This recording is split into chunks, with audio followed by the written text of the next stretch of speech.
Hey everyone, welcome back to another tutorial. In this FreeCAD guide for 2026, I'll show you how to use FreeCAD on Windows 11.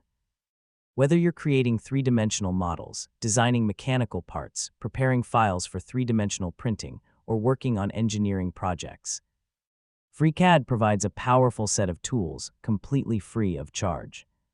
So let's get started. To begin, create a new project by clicking File and then New. It's a good habit to save your project immediately so you can keep your work organized as you build your design. Next, choose the workbench that matches the type of work you want to do. For most three-dimensional modeling projects, the Part Design workbench is one of the best places to start.